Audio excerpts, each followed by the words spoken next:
The blood on Hannah Carlisle's skirt was still damp when the stage driver told her they would not be stopping in Petaluma, California, for more than 15 minutes, and she would have to leave her grandmother behind or miss the last stage to Sacramento for a week. Hannah looked down at her hands, stained from where she had pressed against her grandmother's forehead during the bumpy ride, trying to keep the old woman from hitting the side of the coach as fever ravaged her small frame. The year was 1872, and mercy was as scarce as water in August. Hannah met the driver's eyes with a stare that could cut glass and said nothing, because there was nothing to say to a man who measured human life in minutes. The stage pulled into Petaluma, just as the sun began its descent behind the rolling California hills, painting everything gold and amber. Hannah helped her grandmother down from the coach, feeling how light Iris had become, how the woman who had raised her after consumption took her mother seemed to weigh no more than a child. The other passengers hurried off to catch connecting stages or find lodging for the night, and Hannah stood there in the dust with her grandmother leaning against her, trying to figure out what they would do in a town where they knew no one and had barely enough money for a hot meal. "Miss, you cannot stay here." The station manager was already closing up, his keys jangling with impatience. "This is not a hotel. My grandmother is ill. She needs rest." Hannah's voice was steady despite the fear climbing up her throat. "Then take her to the boarding house on Main Street." "I have a schedule to keep." He turned away, dismissing them entirely. Hannah half carried Iris down the dirt road, her grandmother's breathing labored and rattling in her chest. The boarding house had no vacancies, neither did the small hotel near the general store. The sun was nearly gone when Hannah found herself standing outside a saloon, desperate enough to ask if there was anywhere, any room at all, where she could lay her grandmother down for the night. The barkeep looked at Iris with something between pity and discomfort. "Try the old Miller place at the edge of town. Been empty since last winter. Might still have a door on it." Hannah found it as darkness settled over Petaluma, a leaning structure that might have been a cabin once but now looked ready to collapse under its own weight. She pushed open the door to find a single room with holes in the roof, a dirt floor, and the musty smell of abandonment. But there were 4 walls and the shell of a fireplace, and that was more than they had 5 minutes ago. She laid her grandmother down on her own shawl, using their travel bag as a pillow, and went outside to gather what dry wood she could find in the dying light. The fire she managed to coax to life was small and smoky, but it pushed back the cold that came with nightfall. Hannah sat beside her grandmother, bathing her face with water from the well she had found out back, and tried not to think about how they would eat tomorrow, or the next day, or what would happen when the money ran out entirely. "You should have gone on without me," Iris whispered, her voice paper thin. "Do not talk foolishness." Hannah squeezed her grandmother's hand. "We stay together. We have always stayed together. You are 22 years old, Hannah. You should be building a life, not nursing an old woman who is halfway to the grave.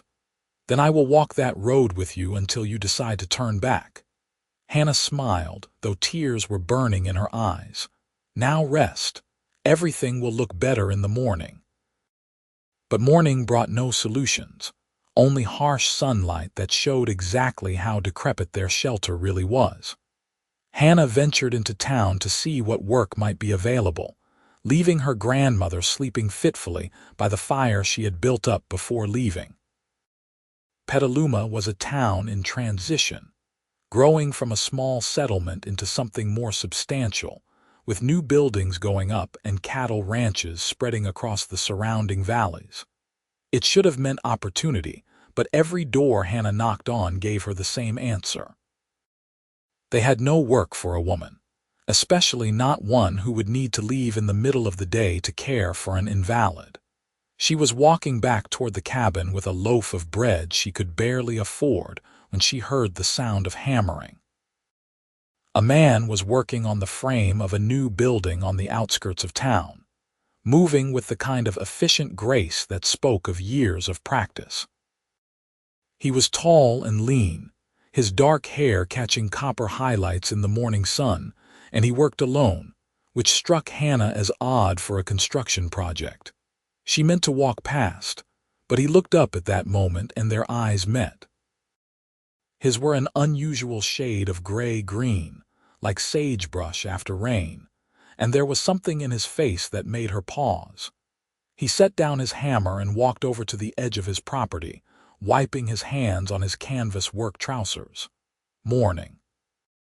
His voice was deep and quiet, with an accent she could not quite place. "You are new to Petaluma." It was not a question, but Hannah answered anyway. "I arrived yesterday with my grandmother.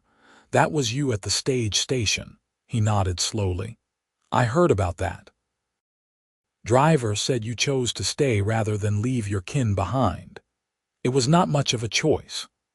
Hannah shifted the bread to her other arm, suddenly self-conscious about her travel-stained dress and the dark circles she knew were under her eyes from a sleepless night. Still takes courage. He held out his hand. "Isaac Garrett, I am building a house here and a stable." Hannah shook his hand, noting the calluses and the strength in his grip. "Hannah Carlisle. Where are you and your grandmother staying, Miss Carlisle?" She hesitated, then decided there was no point in lying. "The old Miller cabin. We will find something better once my grandmother is well enough to travel again." Isaac's expression shifted, concern replacing polite interest. "That place is not fit for habitation. The roof has more holes than a sieve, and the north wall is ready to fall in." "It is what we have." Hannah raised her chin, daring him to pity them, but Isaac did not look at her with pity. He looked at her with something else, something that made her pulse quicken in a way she did not quite understand. "How ill is your grandmother?" "Fever. Weakness." The journey from Sacramento was hard on her. Hannah did not mention the blood she had seen that morning when Iris coughed, or the way her grandmother's lips had a bluish tint. Isaac was quiet for a long moment, looking at the frame of his house, then back at Hannah. "I have a proposition for you." "I am not interested in that sort of proposition, Mr. Garrett." Hannah's voice was ice. "Not that kind." A hint of a smile touched his mouth. "I mean a business arrangement. This house I am building will have 2 rooms when it is finished, but right now it only has 1, and that one is barely finished. I was planning to sleep in the stable once I get it built, but it would make more sense for me to stay there now and let you and your grandmother have the finished room. The roof is solid, there is a working fireplace, and I just installed a proper door yesterday." Hannah stared at him, trying to understand what he was offering and why. "You want to give us your house, the room that is finished, yes. Until your grandmother is well enough to travel, or until you find other arrangements." Isaac ran a hand through his hair, looking almost embarrassed. "I do not like the idea of a sick old woman sleeping in that death trap of a cabin. We cannot pay you." The words hurt to say, but Hannah had never been one for false pride when survival was at stake. "I am not asking for payment." Isaac looked her directly in the eye. "I am asking if you can cook." "I can cook." Hannah's grandmother had made sure of that, teaching her everything from cornbread to complicated stews. "Then that is the arrangement. You and your grandmother take the finished room, you cook meals for all of us, and I will continue building. When your grandmother is well, you can decide what comes next." It was too generous, too convenient, and every instinct Hannah had warned her that men did not offer something for nothing. But Iris was dying in that cabin, and this man was offering them shelter and safety, and Hannah was tired of watching her grandmother suffer. "I need to see the room first," she said finally. Isaac nodded and led her to the structure he had been working on. The house was simple but well built, with solid timber framing and careful craftsmanship evident in every joint. The finished room was at the front, perhaps 12 feet by 12 feet, with a stone fireplace, a wood floor, and a real glass window that let in the morning light. There was no furniture yet, but the space was clean and dry and infinitely better than the Miller cabin. "I will bring my grandmother here this afternoon," Hannah said, her throat tight with relief and something else she could not name. "I will help you carry her things." Isaac picked up his hammer again. "And Miss Carlisle, there is one more thing." Hannah tensed, waiting for the catch. "There is a doctor in town, Dr. Samuel Winters. He is a good man. I will pay for him to see your grandmother before you argue about it. Mr. Garrett, I cannot let you do that." "You can, and you will, because I am going to send for him whether you agree or not." Isaac's voice was gentle but firm. "Call it an advance on all those meals you are going to cook." Hannah wanted to argue, but she thought of Iris struggling to breathe and nodded instead. "Thank you." By early afternoon, Iris was installed in the new room, lying on a proper bed that Isaac had borrowed from somewhere, covered with blankets that Hannah suspected were his own. Dr. Winters had come and gone, leaving medicine and instructions and a grim prognosis that Hannah refused to accept.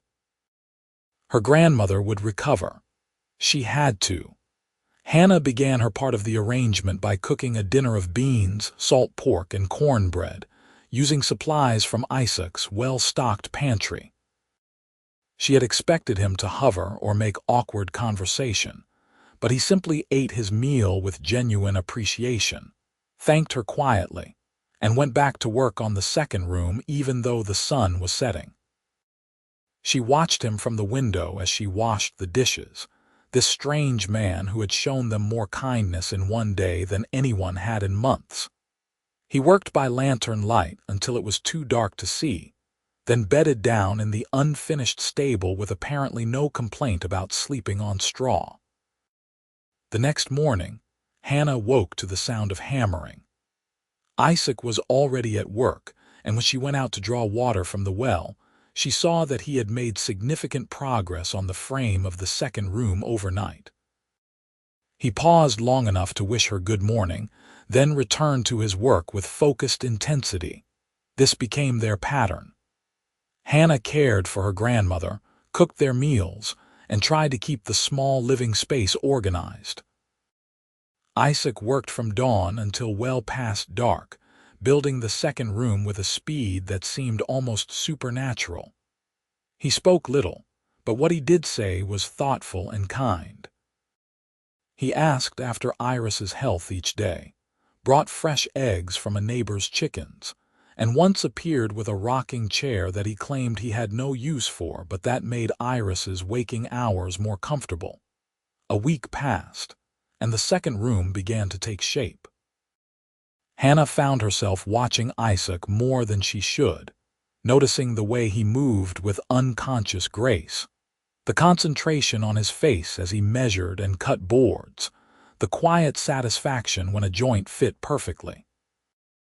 She noticed other things too, like the way he always washed his hands before meals, the careful way he spoke to her grandmother when he checked on her in the evenings, the scar that ran along his left forearm that he never explained. On the 8th day, Isaac put the roof on the second room. Hannah brought him water while he worked, shading her eyes to watch him balance on the beams with confident ease. "You are going to break your neck," she called up to him. "Not today." He grinned down at her, and Hannah felt her heart do something complicated in her chest. "Why are you doing this?" The question came out before she could stop it. "Building so fast, I mean. The second room." Isaac climbed down the ladder and took the water dipper from her, drinking deeply before answering.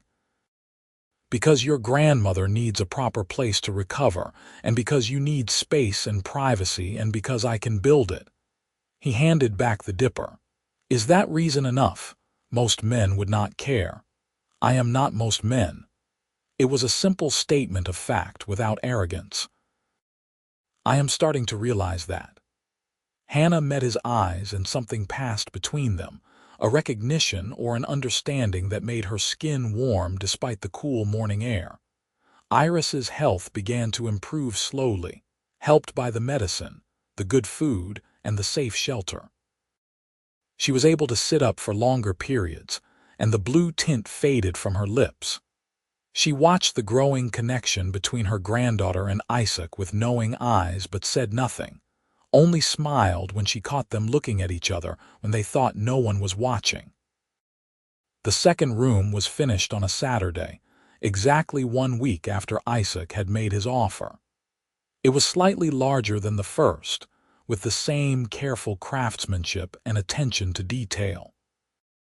Isaac moved his few possessions into it that evening, and for the first time in over a week, Hannah realized they were all living under the same roof. "This is not entirely proper," Iris said that night as Hannah helped her prepare for bed. "I know, grandmother, but what else could we have done?"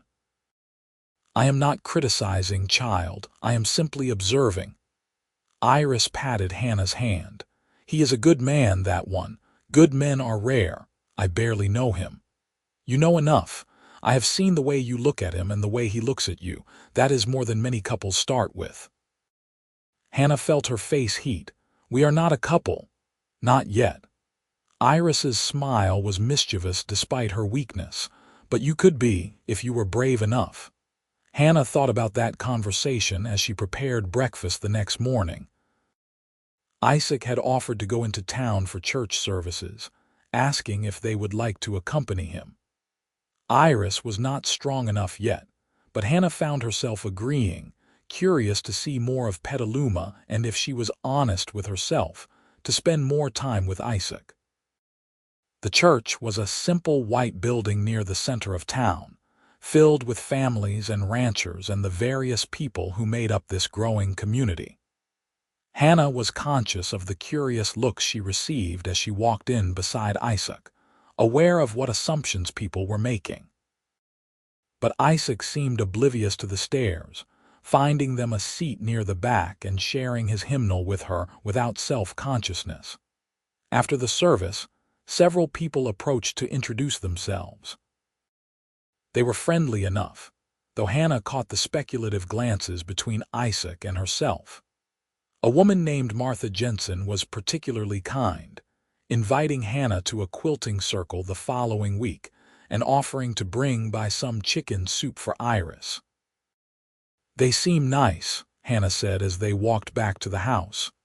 "They are good people mostly. Petaluma is a decent town."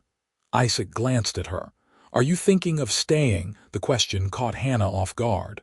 "I do not know. I had planned to go to Sacramento to find work, but that was before grandmother fell ill." "What kind of work were you looking for?" "Anything respectable. I can sew, cook, keep books if needed. I worked in a general store back in Sacramento before my grandmother's health began to fail." Hannah kicked at a stone in the road. "I had hoped to find a position as a teacher, but I lack the formal education. You seem educated to me." "My grandmother taught me everything she knew, which is considerable, but it is not the same as having attended a proper school." Hannah sighed. "The world places more value on certificates than actual knowledge." They walked in companionable silence for a while before Isaac spoke again. "There is a new school being built in Petaluma. They have been looking for a teacher for months. You should speak to the school board." "They will not hire me without credentials. They will if I recommend you." Isaac said it with quiet confidence. "I am on the school board. We need someone who can actually teach, not just someone with a piece of paper from a fancy academy. Talk to your grandmother about what she taught you, write it all down, and I will arrange a meeting." Hannah stopped walking, turning to face him. "Why do you keep helping us?" Isaac looked at her for a long moment, his gray-green eyes serious. "Do you really not know?" Her heart was pounding now. "Tell me anyway." Because from the moment I saw you standing in the dust with your grandmother, refusing to leave her behind even though it cost you everything, I knew you were someone extraordinary." He took a step closer. "Because you have more courage and loyalty in your little finger than most people have in their entire body. Because you make me want to build something permanent instead of just drifting from place to place. Because when you smile, which you do not do nearly enough, it feels like the sun coming out." Hannah could not breathe. "Isaac, I know it is too soon. I know we have barely known each other 2 weeks, but I also know what I feel, and I am too old to play games or pretend otherwise." He reached out and gently touched her cheek. "If I am reading this wrong, tell me now and I will step back. We can go back to just being housemates and nothing more." "You are not reading it wrong." Hannah's voice was barely a whisper. "I feel it too. I have been trying not to, but I feel it too." Isaac smiled then, a real smile that transformed his entire face, and kissed her forehead with such tenderness that Hannah felt tears spring to her eyes. "Then we will take this slow and do it right. I will court you properly with your grandmother's permission, and we will see where it leads." But Iris had other ideas. When they returned to the house and Isaac formally asked permission to court Hannah, the old woman laughed until she coughed. "Permission granted, but for heaven's sake, you two are adults living under the same roof. I may be old and sick, but I am not blind. Court each other if you must, but do not waste time on my account. Life is too short and too uncertain." So they courted, but it was unlike any courtship Hannah had heard of. They had breakfast together each morning, with Iris offering commentary and advice that made them both laugh. Isaac taught Hannah how to use a hammer and saw, and she proved surprisingly adept at woodworking. Hannah read to both of them in the evenings from the books Isaac had accumulated, her voice bringing poetry and stories to life in the lamplight. They took walks through the rolling hills around Petaluma, talking about everything and nothing, learning each other's histories and dreams. Isaac had been born in Missouri, the son of a carpenter who had died young. He had learned his father's trade and traveled west in search of opportunity, working his way through various towns before settling in Petaluma. He had been married once, briefly, to a woman who died in childbirth along with their son. The loss had nearly destroyed him, and he had spent years moving from place to place, unable to put down roots because everywhere felt haunted. "What made you stop here?" Hannah asked one evening as they sat on the porch watching the sunset. "I am not sure. Something about this place felt right. Or maybe I was just tired of running." Isaac was quiet for a moment. "And then you appeared, and suddenly I knew exactly why I had stayed." Hannah learned that she loved the sound of Isaac's rare laugh, the way his hands moved when he explained a building technique, the careful attention he gave to everything he did. She loved how he treated her grandmother with genuine respect and affection, never speaking down to her or dismissing her opinions. She loved the quiet strength in him, the sense that he was someone who would stand firm when storms came.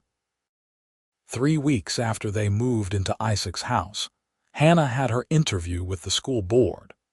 She walked into the meeting with a detailed account of her education and her teaching philosophy, prepared to defend her qualifications against any skepticism. But the board members, having been primed by Isaac, were more interested in her actual knowledge than her credentials. They asked her to read a passage and explain its meaning, to solve several arithmetic problems, to discuss the principles of geography and natural science. Hannah answered every question with confidence and clarity, drawing on years of her grandmother's patient instruction. When she finished, the head of the school board, a rancher named Thomas Whitmore, nodded with satisfaction. "Miss Carlisle, we would be pleased to offer you the position, contingent upon the school building being completed, which should be within 6 weeks."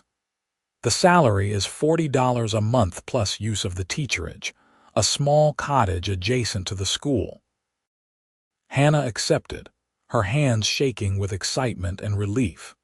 She would have income, independence, a purpose beyond simple survival.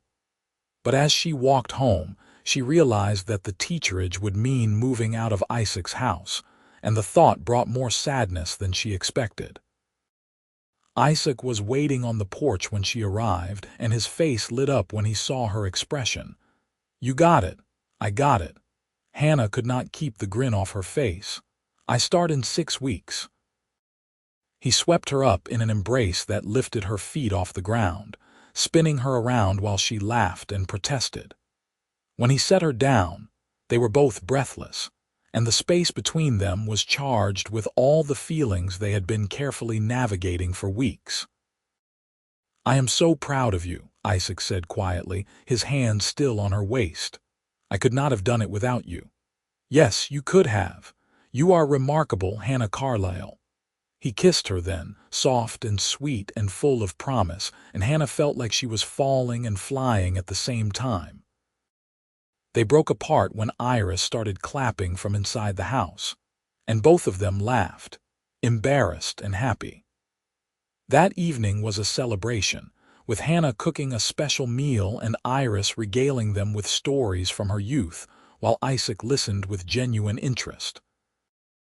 But later, after Iris had gone to bed, Isaac brought up what they had both been avoiding. "The teaching position comes with a cottage." "Yes." Hannah did not look at him. "You will have to move out." "Yes." She studied her hands. "It would not be proper to continue living here once I am employed by the town. People already talk. Let them talk." Isaac reached across the table and took her hand. "Or we could give them something worth talking about." Hannah looked up, her pulse racing. "What do you mean, marry me?" Isaac said it simply, like he was stating an obvious fact. "I know it is fast. I know people will say we are rushing. But I love you, Hannah. I loved you when you stood in the dust refusing to abandon your grandmother, and I love you more every single day. Marry me, and we can stop worrying about what is proper and start building a life together." Hannah wanted to say yes immediately, but years of caution made her hesitate.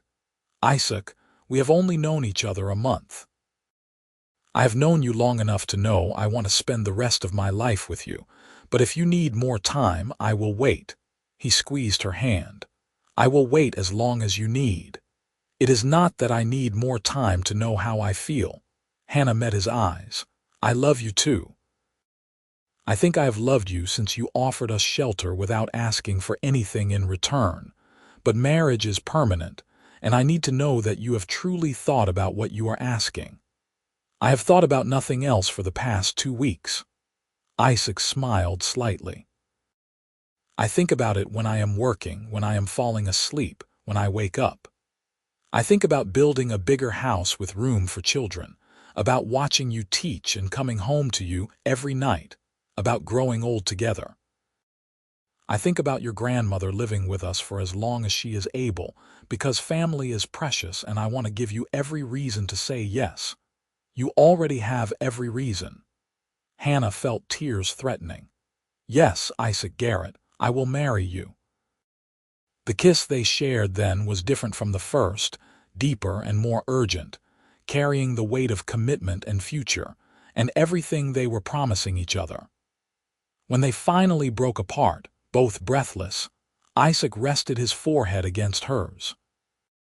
"I will build you the best house in Petaluma," he promised, "with big windows and a real kitchen and space for all the books you want. I do not need the best house, I just need you." But Isaac had already started planning, and Hannah learned that when he set his mind to something, he was unstoppable. They were married 3 weeks later in the small white church, with half the town in attendance and Iris sitting in the front row, looking stronger than she had in months.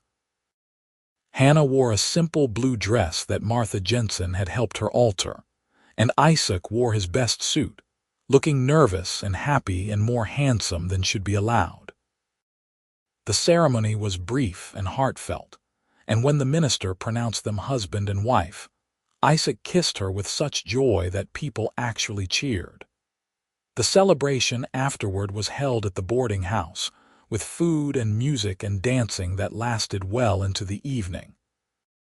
Hannah danced with her new husband, with various townspeople, and once, very carefully, with her grandmother, who whispered that she was proud and happy and had known all along how this would end. "You are a romantic grandmother," Hannah said affectionately. "I am a realist child. I know true love when I see it, and you two have the real thing." That night, Isaac carried Hannah over the threshold of their home, and they made love for the first time with tenderness and passion, and a sense of rightness that made Hannah cry happy tears. Afterward, lying in Isaac's arms, she felt like she had finally found where she belonged. The next months were a blur of happiness and hard work. Hannah began teaching in the new school and discovered she loved it even more than she had imagined. Her students ranged from 6 to 14 years old, the children of ranchers and shopkeepers and the few professional families in town. She taught them reading and writing, arithmetic and geography, history and natural science, pouring all her energy and creativity into giving them the best education she could manage. Isaac continued his carpentry work, taking on projects throughout Petaluma and the surrounding area. He built barns and houses, furniture and wagons, earning a reputation for quality work and fair dealing. But his real focus was their home, which he expanded room by room, adding a proper kitchen, a larger bedroom, a study for Hannah, and a separate suite for Iris that gave her independence while keeping her close. Iris's health continued to improve slowly. She would never be robust again, but the fever was gone and the cough had subsided to something manageable. She took over the household tasks that Hannah no longer had time for, doing lighter chores and cooking meals with evident satisfaction at being useful again. She also became a beloved figure to Hannah's students, who sometimes came to visit and hear her stories about the old days. In their second year of marriage, Hannah became pregnant. The news filled her with joy and terror in equal measure, but Isaac was purely delighted, already planning a nursery and thinking about how to baby-proof their home.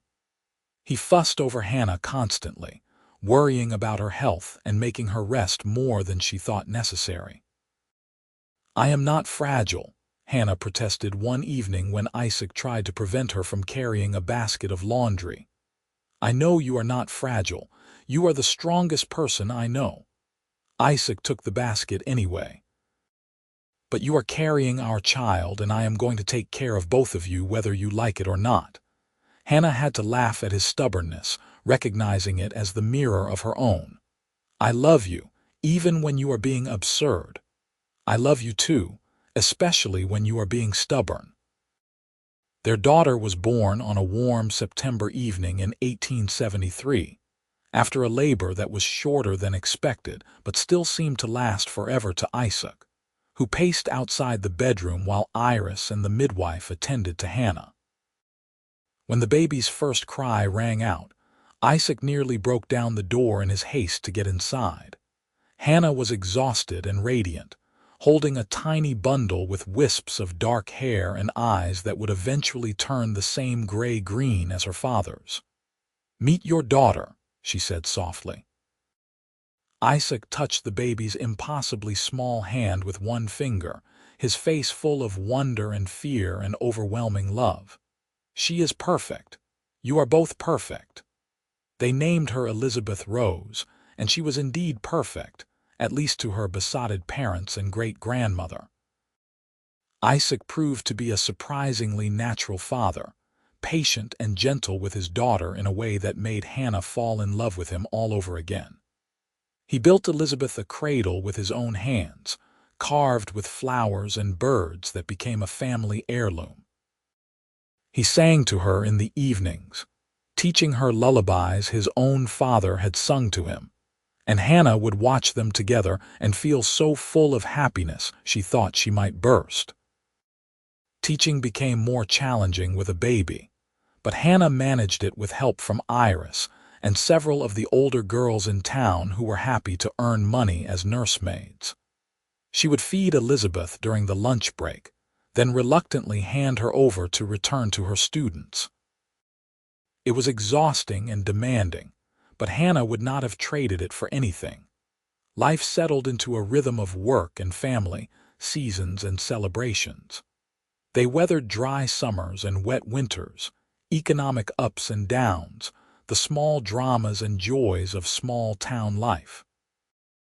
Isaac's carpentry business thrived, and Hannah's school became known as one of the best in the region. Iris continued to live with them, growing more frail as the years passed, but never losing her sharp mind or her mischievous humor. When Elizabeth was 2, Hannah became pregnant again, this time with twins. The pregnancy was harder than the first, and Isaac worried constantly, but Hannah came through it with her usual strength. The boys were born healthy and loud, identical in every way except that one had a tiny birthmark on his left shoulder. They named them James and Samuel, and suddenly, the house that had seemed spacious was full of noise and chaos and love. Isaac built another addition to handle the growing family, working evenings and weekends to create more bedrooms and a larger living space. The house sprawled now, additions growing organically as the family grew, each room reflecting Isaac's careful craftsmanship and Hannah's practical design sense. It was not the fanciest house in Petaluma, but it was unmistakably a home, filled with children's laughter and the smell of baking bread and the warmth of people who loved each other. Iris lived to see all 3 grandchildren grow into lively, intelligent children. She died peacefully in her sleep on a spring morning in 1879, a smile on her face, her rosary beads tangled in her fingers.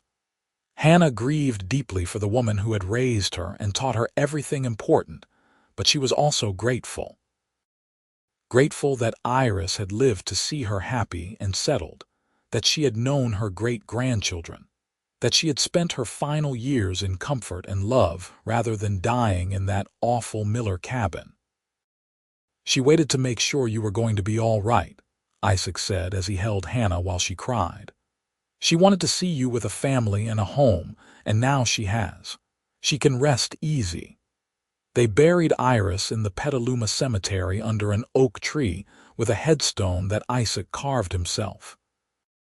The entire town turned out for the funeral, testament to how beloved she had become. Hannah stood between Isaac and their children and said goodbye to her grandmother with a full heart, knowing that Iris's legacy lived on in everything she had taught her. The years continued to pass, bringing changes and challenges. Elizabeth grew into a serious, studious girl who reminded Hannah of herself at that age. She loved reading and learning, and Hannah taught her everything she could, already imagining her daughter as a teacher or perhaps even a doctor. The twins were more rambunctious, always getting into mischief, but with good hearts that reminded Hannah of Isaac. Hannah continued teaching until 1881, when she decided to resign her position to focus on her own children and to write. She had discovered a talent for putting stories on paper and had begun selling short pieces to magazines back east. The income was modest, but the creative fulfillment was immense. She wrote in the mornings while the children were at school, losing herself in stories about strong women and the frontier and the kind of life she knew. Isaac's business had grown to the point where he employed 2 apprentices, young men learning the carpentry trade. He still did the detailed finish work himself, but the extra hands meant he could take on larger projects and spend more time with his family. He taught his sons woodworking, and to his delight and surprise, Elizabeth wanted to learn too. She proved to have a natural talent for it, and Isaac spent happy hours teaching his daughter how to measure and cut and join wood with precision. On their 10th wedding anniversary, Isaac surprised Hannah with a gift he had been working on in secret for months. It was a library, a whole room added to their house with floor-to-ceiling shelves and a rolling ladder and big windows that let in perfect reading light. He had already filled some of the shelves with books he had been collecting, classics and modern novels and volumes of poetry. Hannah cried when she saw it, overcome by the thoughtfulness and the love behind such a gift. "It is too much. It is not nearly enough." Isaac pulled her close. "You have given me everything, Hannah. A home, a family, a reason to put down roots and build something lasting. A room full of books is the least I can do." They made love in the library that afternoon while the children were at school, christening the space with laughter and passion, and the deep contentment of two people who had built a life together from nothing. More years passed, and their children grew. Elizabeth graduated from the Petaluma School and shocked everyone by announcing she wanted to study architecture in San Francisco. It was unusual for a woman, but Hannah and Isaac supported her completely, having raised her to believe she could do anything she set her mind to. The twins developed different interests as they got older, James showing a talent for working with horses while Samuel proved to be a gifted artist. Hannah published her first novel in 1886, a story about a woman homesteading alone on the frontier. It sold modestly, but received glowing reviews, and she began work on a second. Writing gave her a creative outlet and a sense of purpose beyond her roles as wife and mother, though those roles remained central to her identity. Isaac's hair began to silver at the temples, making him look distinguished rather than old. He still worked every day, still built beautiful things with his hands, still made Hannah laugh with dry observations and unexpected gestures of romance. They had settled into the comfort of long marriage, that space where words were often unnecessary, and a look could communicate volumes. On a warm evening in 1888, they sat on their porch watching the sunset, a ritual they had maintained for years. The house behind them was quiet, with all three children off doing various activities in town. Hannah leaned against Isaac's shoulder, feeling his arm come around her waist with familiar ease. "You ever regret it?" she asked quietly. "Regret what?" "Taking us in. Marrying me so fast. All of it." Hannah looked up at him. "We turned your life upside down." Isaac was quiet for a moment, considering. "I regret exactly one thing about that time." Hannah felt a flutter of concern. "What?" "That I did not kiss you that first morning when you looked at me with those defiant eyes and I felt my whole world shift." He smiled down at her. "I regret wasting even a single day before telling you I loved you. You are incorrigible." But Hannah was smiling too, her heart full. "I am honest." Isaac kissed the top of her head. "You are the best thing that ever happened to me, Hannah Carlisle Garrett. You and our children and this life we built. I would do it all again in a heartbeat, exactly the same way. Even the part where you built an entire room in a week, especially that part. Though I will admit my back reminds me of that particular feat every time it rains." They sat in comfortable silence as the sun sank below the hills, painting the sky in shades of orange and purple. Hannah thought about that terrified girl standing in the dust with her dying grandmother, about the man who had offered them shelter without asking for anything in return, about all the moments and choices that had led them here. "I love you," she said, simple and true. "I love you too." Isaac tightened his arm around her. "Always have, always will." Inside the house, the grandfather clock that Isaac had built chimed the hour. Soon the children would come home, filling the house with noise and stories and the delightful chaos of family life. There would be dinner to prepare and homework to supervise and 100 small tasks that made up the fabric of their days. But for now, there was just this moment, just Hannah and Isaac, and the setting sun and the deep satisfaction of a life well lived. They had built something lasting together, something more permanent than any house or book or business. They had built a family, a home, a love that had weathered every storm and emerged stronger. The years continued to unfold with their mixture of joy and sorrow, triumph and challenge. Elizabeth graduated from her architecture program in San Francisco, one of the first women to do so, and began designing buildings that combined beauty with function in innovative ways. She married a fellow architect in 1892, a kind man who respected her ambition and talent, and they settled in Sacramento, where they opened a joint practice. James took over a struggling horse ranch outside Petaluma and turned it into a thriving business through hard work and natural talent with animals. He married the daughter of a neighboring rancher, a practical woman named Sarah who matched him in stubbornness and heart. Samuel moved to San Francisco to pursue his art, causing Hannah some worry but ultimately proving himself capable of making a living with his paintings of California landscapes. Hannah published 3 more novels over the years, each one selling better than the last. She wrote about the West as she knew it, with all its hardship and beauty, and her books found an audience hungry for authentic stories about frontier life. The income from her writing meant they could afford small luxuries and help their children when they needed it. Isaac continued his carpentry work into his 60s, finally retiring when his hands began to develop arthritis that made detailed work difficult. He spent his retirement years making furniture for his grandchildren, of which there were eventually 7, and teaching carpentry to anyone interested in learning. He became something of a town elder, the man people came to for advice or help, and he wore the role with the same quiet grace he brought to everything. On their 25th wedding anniversary, the entire family gathered in Petaluma for a celebration that took over the church hall and spilled into the street. Their children and grandchildren surrounded them, along with friends they had accumulated over a quarter-century of living in the town. There were speeches and toasts, laughter and tears, and through it all Hannah and Isaac stood together, hands clasped, amazed at what they had created.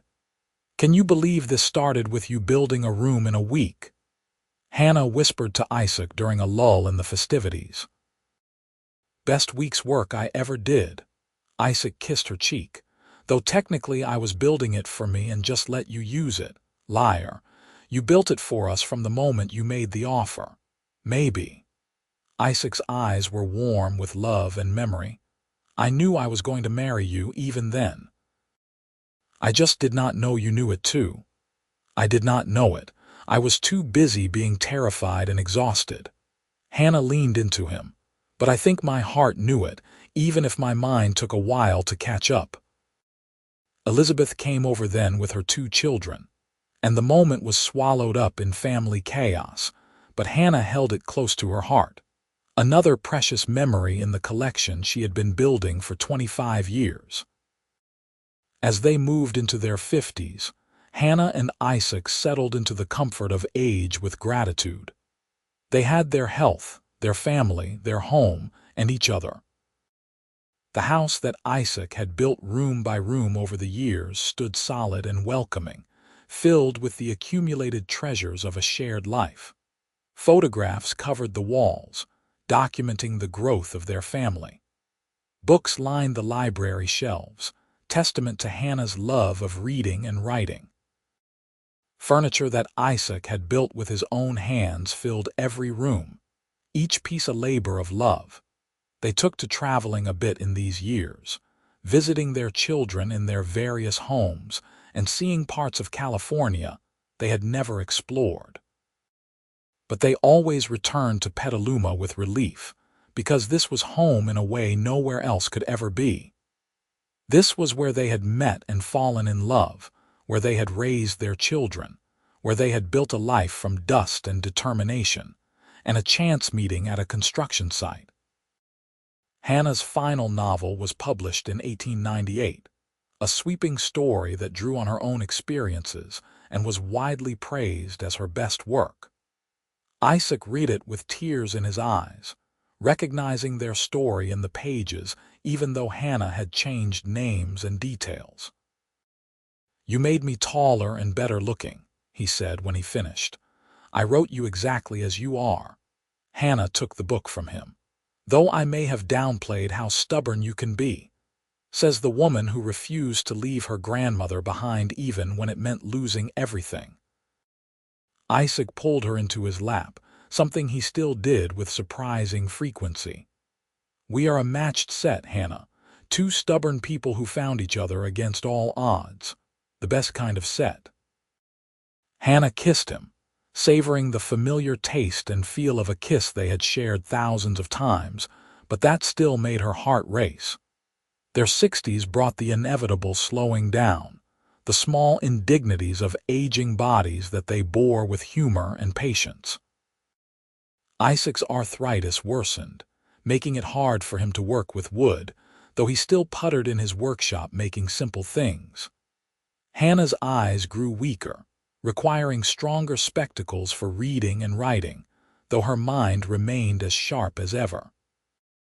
But they had their grandchildren, who brought youth and energy and joy into their lives. They had quiet evenings by the fire, reading aloud to each other or simply sitting in companionable silence. They had the satisfaction of looking back on a life well lived, on children who had grown into good adults, on a community they had helped build. On a spring morning in 1902, exactly 30 years after that fateful day when Hannah had refused to leave her grandmother behind, they walked to the old Miller cabin where their story had truly begun. The structure had finally collapsed entirely, nothing left but a few rotting timbers and the stone foundation. "Hard to believe we slept there even one night," Hannah said, looking at the ruins. "Hard to believe I almost walked past you that morning." Isaac put his arm around her shoulders. "What made me look up at exactly that moment? What made you walk past my construction site instead of taking another road? Fate, luck, God's plan." Hannah leaned against him. "Does it matter? We found each other." "We found each other," Isaac agreed. "And I have been grateful every single day since." They stood there for a while, two people in their 60s looking at the ruins of where their life together had begun, and they felt nothing but gratitude. Gratitude for the grandmother who had taught Hannah everything important, for the illness that had stranded them in Petaluma, for the cowboy who had built a second room in a week because a stubborn young woman would not leave her family behind. As they walked back to their home, hands clasped like young lovers, Hannah thought about all the moments and choices that had led them here. She thought about standing in the dust of Petaluma, terrified and desperate, and she thought about the life she had built from that low point. She had lost her grandmother eventually, as everyone does, but she had gained a husband and children and grandchildren, and a career and friendships, and a whole rich life beyond anything she could have imagined that awful day. "What are you thinking about?" Isaac asked, noticing her faraway expression. "I am thinking that if I could go back to that day when the stage driver told me I had to choose between my grandmother and Sacramento, I would make the exact same choice." Hannah squeezed his hand. "Because it led me to you. Good thing I was building that house right then. Good thing you had a kind heart and saw two women who needed help. Good thing you were brave enough to accept help from a stranger." Isaac stopped walking and turned to face her. "Good thing we found each other, Hannah. Against all the odds and all the ways it could have gone wrong, we found each other." "We found each other," Hannah echoed, and kissed him there in the middle of the road, not caring who might see, because they were 70 years old and in love and had earned the right to kiss whenever they wanted. They lived many more years together, watching their grandchildren grow and eventually welcoming great-grandchildren into the family. They celebrated their 40th anniversary surrounded by 4 generations, a testament to the life they had built together. Hannah published her memoirs, finally telling the true story of how she had met Isaac, and the book became a beloved classic that was still read decades later. Isaac lived to be 82, dying peacefully in his sleep with Hannah beside him, still in the house he had built room by room over the years. Hannah grieved deeply, but without regret, because they had been given so much time together and had used it so well. She lived 3 more years, writing and spending time with her family, before joining him on a quiet summer evening, sitting in her library surrounded by books and love letters and the accumulated treasures of a rich life.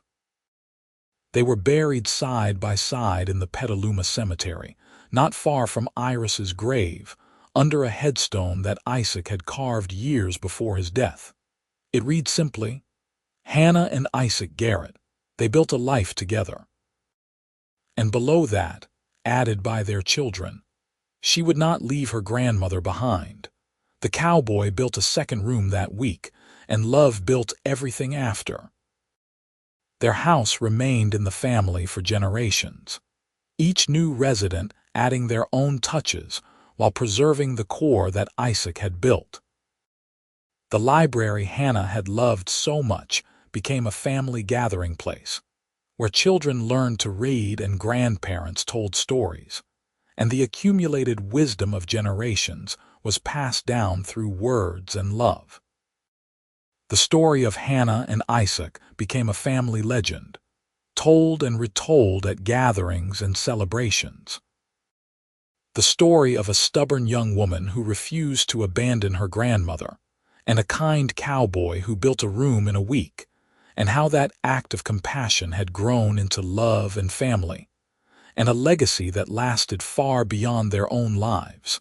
And in the end, that was what mattered. Not the hardships or the struggles or the times when they had nothing but hope and determination.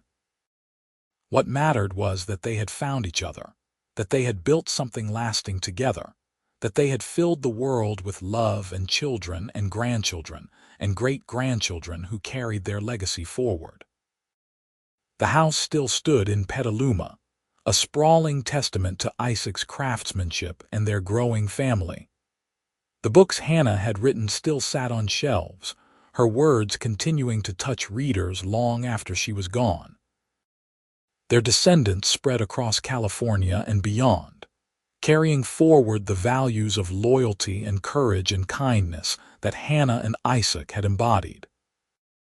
And sometimes, on quiet evenings when the light slanted just right through the windows of that old house, people swore they could feel the presence of 2 people who had loved each other across decades, who had built a life from nothing, who had refused to give up on each other or on the family they created together. It had started with a choice made in desperation and dust, continued with a room built in a week, and blossomed into a love that lasted a lifetime and beyond. And that, in the end, was the truest kind of happy ending. Not perfect or without pain, but real and lasting and filled with the kind of love that changes everything it touches.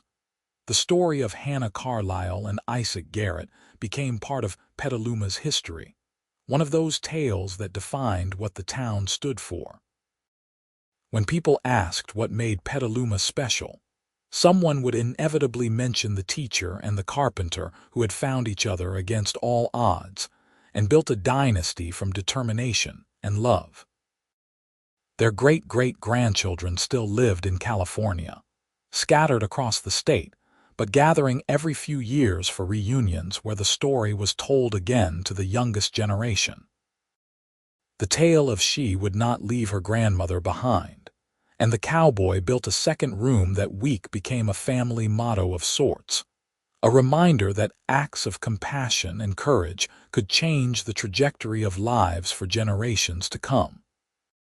And so the story ended as all the best stories do, with love triumphant, family thriving, and the knowledge that two people who had started with nothing but each other had built something that would last forever. They had lived fully, loved deeply, and left the world better than they found it. And really, what more could anyone ask from a life well lived?